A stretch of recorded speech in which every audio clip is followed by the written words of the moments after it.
अभिराम वाणी पर आपका हार्दिक स्वागत है। अभिराम साहित्यिकी के इस YouTube मंच से मैं उमेश महादोशी आपको सादर प्रणाम करता हूं। मित्रों, आज रविवार है और मैं प्रस्तुत हूं लेकर अनूठी लोक कथाएं।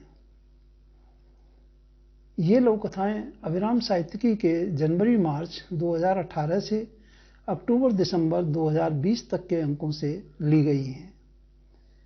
अनूठी लघु कथा में हमारा प्रयास है कि लघु कथा की अनुभूति की सघनता पाठकों को विशेष रूप से प्रभावित करने वाली हो या फिर उसका कथ्य मानव जीवन मूल्यों में होने वाले परिवर्तनों की शाश्वतता को रेखांकित करने में सक्षम हो या फिर उसका कथ्य अपने समय की जड़ता को चुनौती देने में सक्षम हो। इन लघु कथाओं के चयन में हमने संपादक के साथ सामान्य पाठक की समझ और उसकी पसंद का परीक्षण भी किया है। मित्रों, चूंकि आप भी इस यात्रा के सहयात्री हैं, इसलिए आपसे निवेदन है कि यदि अभी तक आपने इस मंच को सब्सक्राइब नहीं किया है तो कृपया आज अवश्य कर लें, ताकि हमारे प्रत्येक अपलोडेड वीडियो की जानकारी आप तक समय पर पहुंचती रहे। साथ ही यह भी निवेदन है कि आप अपने इष्ट मित्रों के बीच इस मंच को ले जाने का प्रयास करें, उन्हें इसका अवलोकन करने, इसे सब्सक्राइब करने के लिए प्रेरित करें, ताकि आपकी रचनात्मकता अधिकाधिक लोगों तक पहुंचाने में हमें मदद मिल सके। जैसा कि आप विदित हैं, इस श्रृंखला के तहत प्रत्येक गुरुवार और रविवार को दो लघु कथाओं का पाठ किया जाता है। इनमें से पहली लघु कथा का पाठ उमेश महादोशी यानी मेरे द्वारा और दूसरी लघु कथा का पाठ क्रमशः गुरुवार को अभिराम साहित्यिकी की संयुक्त संपादक डॉक्टर संध्या तिवारी जी के द्वारा और रविवार को सह संपादक सुश्री ज्योत्सना कपिल जी के द्वारा किया जाता है। तो आज की श्रृंखला में पहली लघु कथा लेकर मैं प्रस्तुत हूं। यह लघु कथा है सुप्रसिद्ध लघु कथाकार श्री शराफत अली खान की और इसका शीर्षक है मोहब्बत। शराफत खान साहब की ये लघु कथा अभिराम साहित्यिकी के अक्टूबर-दिसंबर 2018 अंक में शामिल है। तो प्रस्तुत है लघु कथा मोहब्बत। मैंने कभी किसी लड़के की तरफ आंखें उठाकर नहीं देखा, मगर तुम्हारे अंदर मैंने न जाने क्या बात देखी कि तुमसे मोहब्बत कर बैठी, यह जानते हुए भी कि तुम विधर्मी हो, मुसलमान हो।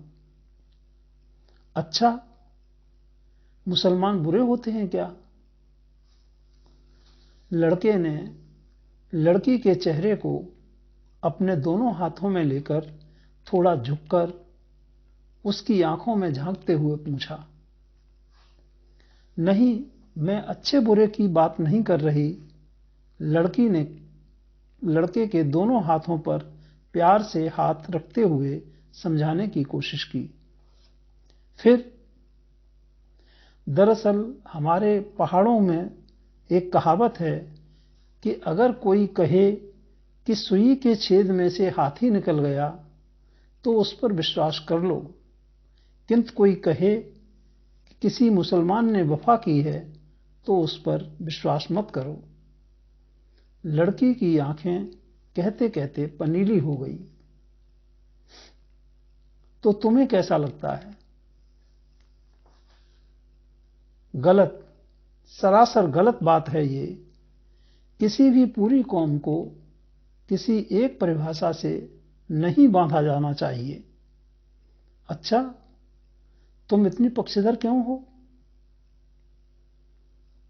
क्योंकि मैंने तुम्हें करीब से देखा है जाना है मोहब्बत करती हूं तुमसे। मोहब्बत करने से इस बात पर क्या फर्क पड़ता है? फर्क पड़ता है क्योंकि मोहब्बत का दूसरा नाम विश्वास है, ईमान है।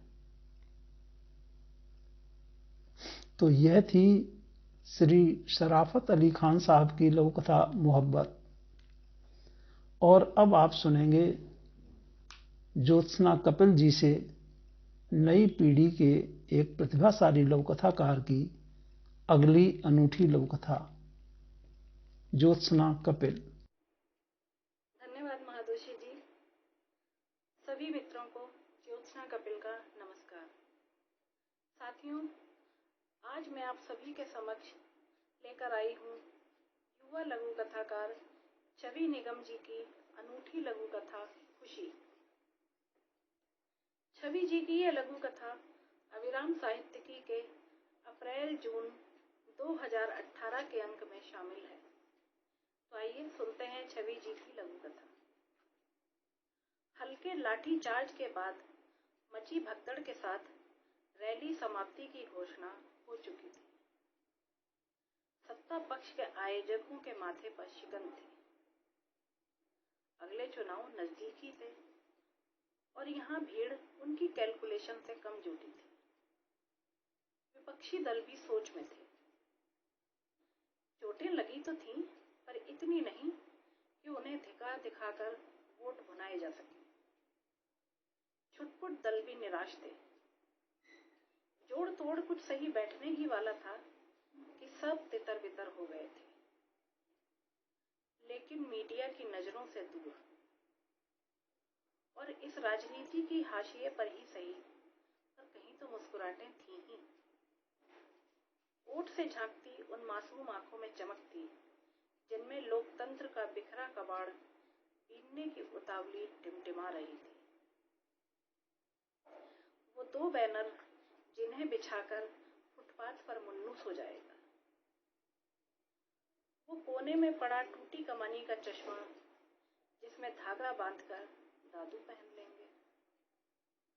वो खंबे के पास छूट गई बाएं पैर की चप्पल जिसमें सेफ्टी पिन लगाकर और नीचे से थोड़ा काटकर चुनिया की अम्मा अपने इकलौते दाएं पैर में मजे से डाल लेंगे।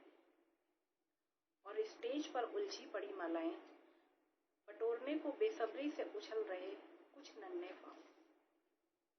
उनके बदले ठेले वाला चाउमीन और मोमोज खिलाएगा ना उन्हें। तो साथियों, यह थी छवि निगम जी की लघु कथा खुशी। आप लोगों ने ये दोनों कथाएं सुनी और मैं उम्मीद करती हूँ कि आप लोग अपनी प्रतिक्रिया से हमें अवगत अवश्य कराएंगे। धन्यवाद।